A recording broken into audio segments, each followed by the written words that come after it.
Welcome to UO Today. I'm Paul Pepis, Director of the Oregon Humanities Center. My guest today is Irish-born artist Barbara MacCallum. The Jordan Schnitzer Museum of Art features 4 of MacCallum's recent works in an exhibition called Barbara MacCallum, Appropriating Science, on view through January 28th, 2018. Thank you, Barbara, for coming on the show. My pleasure. Do you consider yourself a sculptor or an installation artist, or are those categories irrelevant for you? Well, all those categories are important, but what I'm interested in is the gap between categories. Mm-hmm. So I'm neither pure installation or pure sculpture or pure textiles or drawing, but a mixture of all of those. And that's what I've always been interested in, the gap between things. Well, that's helpful because that leads to my next question. So in your artist statement, you explain that because we live in a society that places science above art, your work reverses that relationship. So obviously you're interested in that space between art and science. Right. Tell us about how your work reverses art, or how you think about that process. Well, I should go back and say that when I was at school, at high school, I always hated science. I never did well, never liked it, but because it was part of the British system, we did science and physics, for example, up to a very high level, like second year of university level in the States. Mm-hmm. So I struggled horribly with that and wanted nothing more to do with it. But eventually I met my husband, who is American, in Belfast. He came there to Queen's University to do a postdoc in physics. And at first I thought he was weird and the subject he did was weird, but we eventually realized that we did things in a very similar way. And so he's a theoretician. He deals with atmospheres and sort of astrophysics. Mm-hmm. Not a lab person, but a person who thinks about things. And in many ways, that's what artists do in the studio as well. So that was the beginning of my realizing that, well, first of all, that scientists weren't any more weird than artists. But secondly, it's what brought home. I was invited to be a visiting artist at the Art Institute of Chicago Mm-hmm. in the early 80s. And Bob came with me. His name is Robert Johnson. He came with me and did some research at the University of Chicago while I was at the Art Institute. And while I was there for 1 year teaching full-time, a prestigious job, I was paid half of what he was paid, though he was researching only part-time at the University of Chicago. Not only that, we were living in a very small space. Normally I had a studio and he was off at the university. We didn't sort of get to see each other's methods. But in living in a small space for a year, I realized how well treated he was and how badly treated I was. And so my work, I think, at that point started, I've always been interested in the gap between male and female, never interested in things that were overly male or overly female, but that gap between. And I realized at one point then that I wanted to take the work of, sort of the work that women did, but turn it into something that men would be interested in by using male materials. Mm-hmm. And by living with Bob in close quarters for that year, I realized that he was the enemy. His work was, what I wanted to take as something representing a male hierarchy. So that was the point that I started using his work. So tell us about that use of the work. How do you use it? How do I use his physical work? Yes, right. Well, let's see. When I arrived in the States, I was 28, and it was the time of great upheaval here, which I liked very much, because Belfast is a place of great upheaval, as everybody knows. And so when I came here, the women's movement was in full swing, revisionist art history was in full swing, and art historians, male and female, were looking for people who art history had forgotten about. And women were one of them. And so they were focusing on the quilts that the women in the Midwest did, sort of beautiful quilts that were never considered art. The men thought it was okay for the women to do it because it kept their family warm, and it was made from the old clothes that their children and their husbands wore. So that was pretty acceptable. And women at that time, and for many, many years, were not allowed to go to art school. And when they were admitted to art school, they weren't allowed to study from the male figure, either nude, either female or male, because their constitutions were considered to be too delicate. So then their art was never taken seriously, because for many years, studying from the nude was very important. So anyway, eventually, after much pressure, the Whitney Museum decided to put on a show of quilts, and really beautiful quilts that came from the Midwest, and I went to see the show. And the show was beautiful, but what struck me was the labels underneath the show. And they all gave the name of the state, like 1952 or something, or earlier than that, the state, and then it said artist unknown. And so although the women had embroidered their name or written their name on the quilts, every label said artist unknown. So that started me off on a series of quilts. And in doing these quilts, excuse me, I used Bob's actual materials, the papers. He's a prolific publisher. And so he had many, many papers, and I started using them, the 8.5 by 11, and sewing them together and doing things with them, such as washing each page, ironing it, sewing it, doing things that women traditionally did. So taking male work and turning it into women's work. Fascinating, fascinating.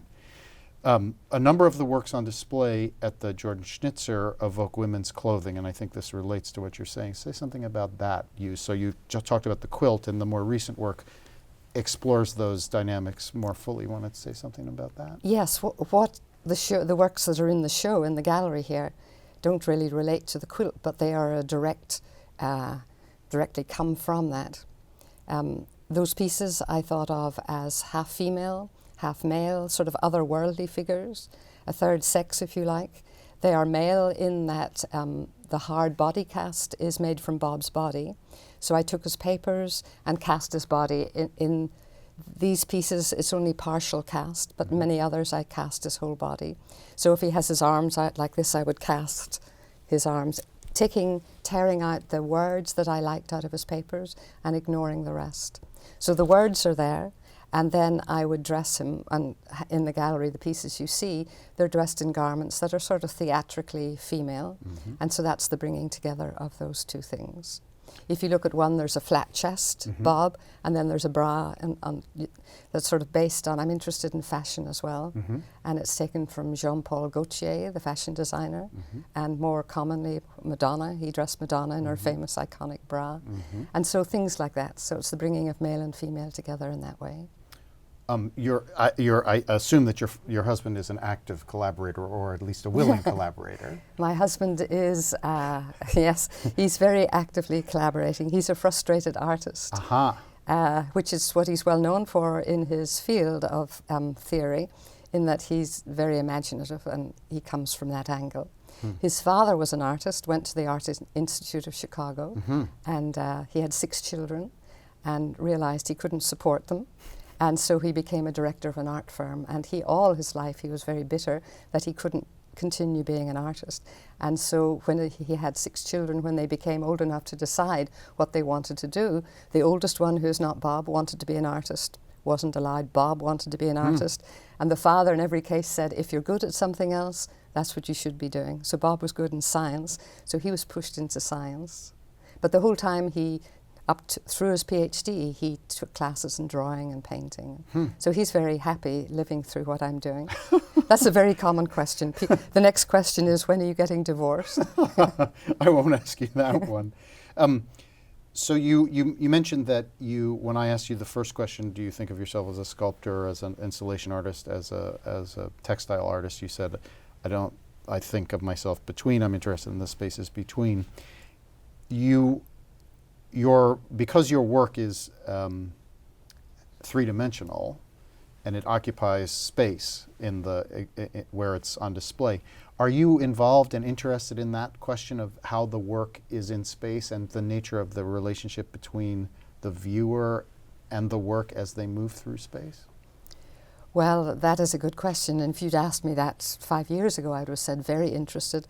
But since I started using Bob's body in a more installation type way, I'm at the mercy of the space that I'm showing in, so it has to adjust, and I've learnt that very quickly.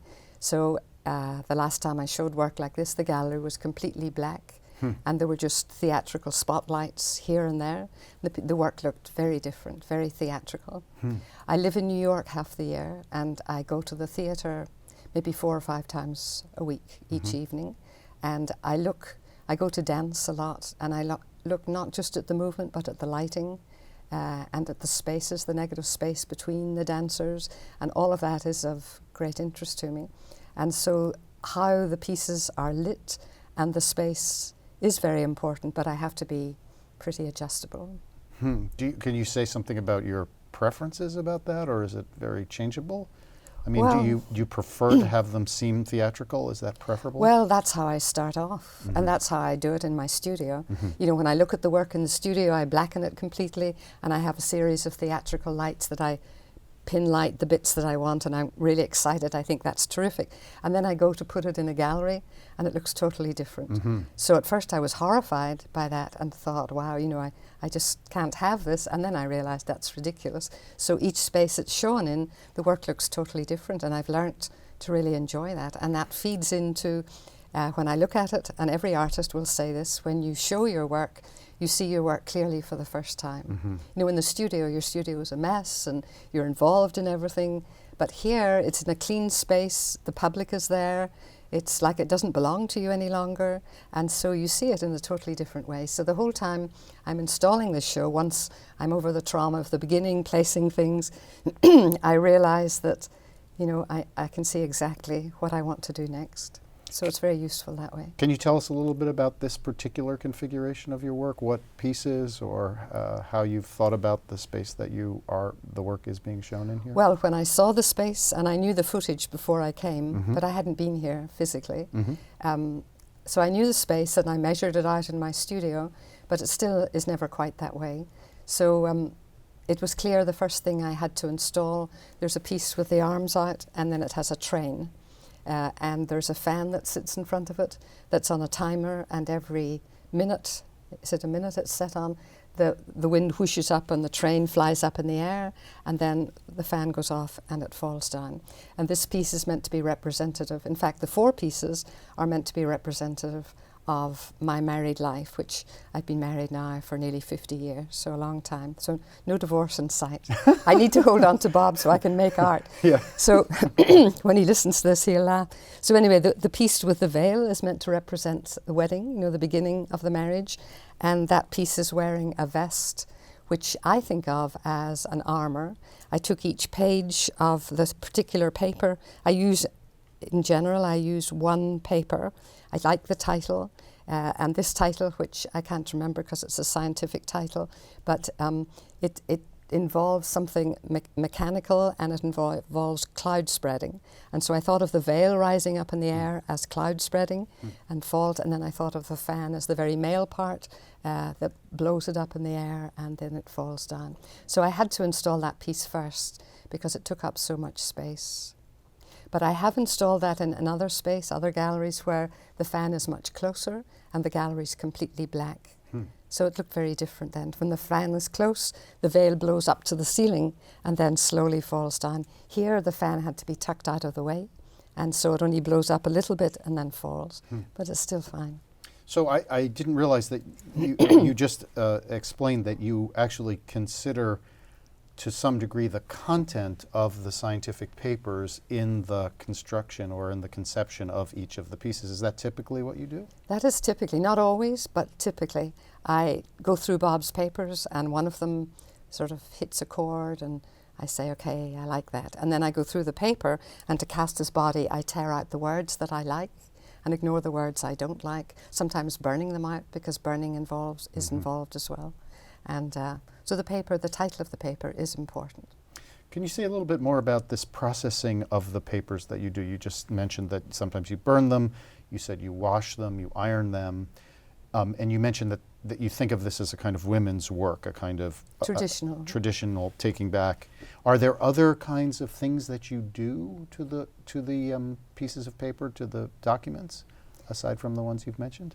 Well, when I pick a title, I take the paper and I take the page and I dip it in and wash it and I wring it out, and then sometimes I iron it, and then sometimes I back it in gauze that I stain red to make it a little stronger, and then I put a matte or a gloss medium, which is a type of glue, on the front, and that strengthens it. And then when it's strengthened, I use sometimes a soldering iron, sometimes a blowtorch, a plumber's torch, and I burn around the edges, and then I burn out the bits of signs that I don't like. So sort of physically getting rid of things I don't like and leaving in, some of the words are really hilarious when they're taken out of the context of science. They're very sexual, or they're very amusing, or they don't make sense. And some of the diagrams are beautiful, so I leave those in, but I burn out things that I don't like that are sort of boring. In some of in some of the pieces, not in this show, I also burn a CD of Bob reading the paper. Oh, and then I might put a speaker in his belly, so he might be there sort of totally nude and wearing some sort of weird garment, and there'd be a sensor in the ceiling, and so when you walk up to the body, you know, the sensor picks you up, and out of the belly comes Bob reading the paper. And I make him practice and practice reading it in a very boring, sort of, in a very boring voice. So that's fascinating. I mean, that becomes a kind of performance art that you are also doing, or you sound almost like a theatrical director in that case. Well, maybe. That's a nice thought. I didn't think of it that way. One of the things I think that's interesting is, obviously this is work that, if you look at it from different locations, your experience of it is quite different. The kind of intimacy that would be required to see the words, the specific words, would require you to go up very close to the works. Right. But if you look at them from a distance, you can almost not even tell that these are there's scientific something else, documents. yeah. Say something about the importance of that process for the viewer. Why is that a good thing for you? Well, I think in art it's always good to go into a gallery or to look at something from a distance, and you're either drawn to it or you're not. And if you are drawn to it, you go and look more closely. If you're not, you go off to Starbucks or somewhere. But if you come in closely to my work, you begin to see what clearly is science, and you begin to see the name Robert E. Johnson, and then it's sort of peculiar, and you think about it, and then you read the statement, and so. You are originally from Ireland, raised in Belfast. Do you think your Irishness has impacted the way you approach your art? Do you think of yourself as an Irish artist? Is that a relevant category for you? No, I don't think I'm an American artist or an Irish artist, but growing up in Ireland for a long time I thought made no difference. But the older I get, I realise it's made a lot of difference. Not the Irish culture per se, but I grew up in Belfast, and what people don't know about Belfast is that it was the centre in Britain of the textile industry, and it was the centre in the world of the linen industry for many years before all that collapsed. It was also where the Titanic was made. So Britain wanted to keep the north of Ireland because it was so full of industry. So when I went to art college, well, first of all, going through school, all of us, boys and girls, were made to sew and knit and embroider and do all that stuff, which of course we all hated. And when I went to art college, I was placed in the most prominent department, which was the textile department. And I had no wish to be there, but that's where I ended up. And I think that training has affected what I've done. My growing up, seeing mills around me, and we were sent as students at art college one day a month to a weaving factory and one day a month to a textile factory, to a silk screening factory. In fact, my job was to silk screen the little yellow straw hat on the Irish donkey that pulled the cart of peat. It was so boring. I knew for sure I wanted nothing to do with textiles. But then I did a graduate degree in Britain, and then I came to America with Bob, and I did an MFA at Southern Illinois University, and my work was changed radically then. But the textile, which I didn't mention, it or maybe I did earlier, but that's clearly seen in the sewing of the work and in the sensibility.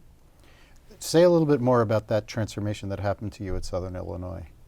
Well, it was during the women's movement, so that was a start. And the textile department, first of all, I didn't intend to do another degree. I started in the department teaching, and I taught one course, and I'd only been teaching 4 weeks when I got a letter from the Dean of the College of Arts saying I wasn't qualified to teach. And so I thought, that's really odd. So I went to see him, the department talked to him, and what he had come up with was that because I didn't have a course in American history, either as an undergraduate or as a graduate person, then I wasn't qualified to teach. Little did he know I never studied American history in school at all, period. I think people in Britain don't think I shouldn't be saying this, that people in America don't have any history, because all we studied was European kings and queens and wars and beheadings. So anyway, I was stopped teaching, and I thought, well, everything is so interesting to me and so alien, and I became a student in the textile, in the fibre department, but did most of my work in sculpture and drawing and fibre, and that changed it physically. You just mentioned that you had been a teacher, and obviously since that time you have done other teaching. Say a little bit more about how you think of the relationship between yourself as a teacher and yourself as an artist. Well, teaching is wonderful. I've always enjoyed teaching. But 20 years ago, when I was 50-something, I decided I needed more time in the studio, because the whole time I was teaching, I was in the studio essentially full-time. So it's like 2 full-time jobs, and traveling around, giving talks, giving shows, sort of exhausting. And so I decided just to take early retirement, and I did that. And it's been wonderful, because all of my energy, instead of going out to other people, and you do get feedback, but all my energy has gone into my work. The bad thing about it was that initially it was very difficult to get a structure to my day. You know, I hadn't realized how, you know, it formalized my work. You know, I would teach at certain hours, then I'd go to the studio till 11 at night, come home, sleep, get up in the morning and do my other schedule. And you know, for about the first month after I stopped teaching, you know, I just slept until lunch. It was wonderful, but my whole day was, you know, disorganized. But, you know, I quickly got hold of that, and I made myself have a schedule. And within, I would say, a month, you know, I had a strong schedule, and that was really nice. Can you say a little bit about what you think, what you want viewers of the work to come away with? The kinds of things that you want them to be thinking about, or the message you want to communicate? I am bad about all of that. I don't know, because so many different people come in, and they range from thinking it's ridiculous or being scared. For example, one of the first people who came in while I put the show up 4 or 5 days ago said, "Oh, you know, these are so scary. I'm going to make sure you're my friend." You know, and so people are scared because, you know, the skeleton, one of the pieces represents middle age, one represents sort of dying, and then I did the one with big wings, that is sort of a whiter piece that's on a motor in the ceiling that turns. And when Bob saw that piece, he was so relieved that actually after he died, he was going to heaven because of the... So I think people interpret it in so many different ways. If you ask, if a textile person comes in and looks at the work, they usually don't like it. You know, about 20 years ago, my work is known in the textile area for being sort of different. And so about 15 or 20 years ago, I got a phone call inviting me to be a keynote speaker at a big textile conference in America. And the person on the phone, other end of the phone, knew me a little. And she said, "You know, you're not our first choice. We had so-and-so, but they backed out. So you're our second choice." I said, "Well, that's okay." She said, "Yeah, but I have to tell you something else." She said, when the committee got together after the first person dropped out, we decided we wanted someone whose work nobody would like, nobody could identify with, and so we all thought of you. Would you still come? And I said yes. And so that's the sort of, so the people in the audience, it did start a big controversy. Is this really textile? She uses this crude, I use Irish linen to represent who I am, but it's all done very crudely. And so to textile people, it's not textiles. To sculptors, it's not sculptors. To installation people, it's not installation. So it does, which is what I wanted, nicely fall in the cracks. So I'm bad at answering that question. Oh, I think you did just fine. Are there artists that you're particularly drawn to, or artists that have influenced you? No, and other people always have a good answer to that as well. But I have, over the years, been more influenced by what I see on stage than what I see on galleries. Though if you ask a theatre director, as you mentioned earlier, they wouldn't see anything in my work that reminded them. But I sit in the theatre and half the time don't know what I'm looking at, because I'm looking at the negative space and how the light affects this and that. And I'm looking at the costumes and the proportions of the costumes to the body, things like that. And all of that affects me. And then I go and look at art shows and take bits of this and that. But no, there isn't really any one person.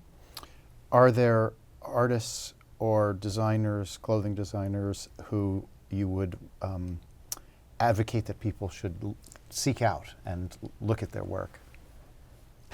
That's not a good question. That's the same sort of question. I've always admired the work of Jean-Paul Gaultier. So people are, it's like everything else, people who do designs, that are androgynous, that fall between male and female. I'm interested in that. Are you working on anything new at the moment that Yes. you'd care to tell us about? Same theme. You know, I've been doing this Bob's Body for a long time, and I have another piece finished that puts him in a space outfit that I made from transparencies that he kept from talks that he gave from overhead projectors. Do you remember those? Sure. And so they're really beautiful colours, bright colours. So I've never done a bright piece before, and it looks like a spaceship. So I'm doing a series of bodies that look like spacemen. And the one I'm currently working on, I'm making this huge coat for this enormous body that's going to be half monk and half spaceman, and it's based on the Book of Kells, which is in Dublin at Trinity College. And I've taken the pages, copies of the pages from the Book of Kells, and traced them onto Bob's papers. And then I've sort of rubbed them in black oil stick and scratched them enough so that you can see the science and yet still see the patterns of the Book of Kells. So the coat will be that, and then the arms will be all feathers, and then you wear a space helmet that's silver, stuff like that. What's the space helmet made out of? It's made from a balloon, which I covered over with his papers, and then pricked the balloon, and it was a wild balloon, it wouldn't burst, so it stayed there forever, and finally I had to jam it. The balloon burst, I pulled all that out, then the inside is covered with silver, very silver fabric. I get wonderful stuff in New York when I'm there, and the outside will be covered in wool from a sheep that I have burned that looks sort of crusty and does funny things. Sounds terrible, doesn't it? Oh no, it sounds completely fascinating. I'm dying to see it. We're just about out of time. Okay. My last question, I guess, is you're also, as part of the exhibit at the Jordan Schnitzer, you're going to speak about your work. Yes. Do you sort of do a survey of your career? Is that the way you do that, or do you speak specifically about the show? I'm going to do both. I'm going to start with growing up in Ireland and the textiles, what I said to you, to show about the textile background, which was reluctant, but is there nonetheless. And then move through the early pieces, which are based on quilts, and then through other work until I started doing Bob's Body. Well, thank you, Barbara, for taking the time to My speak with us pleasure. today. Thank It was you. a pleasure. Thank you. I've been speaking with Barbara MacCallum, Irish-born artist. Her exhibition, Barbara MacCallum Appropriating Science, is on view at the Jordan Schnitzer Museum of Art through January 28th, 2018. Thanks so much for watching.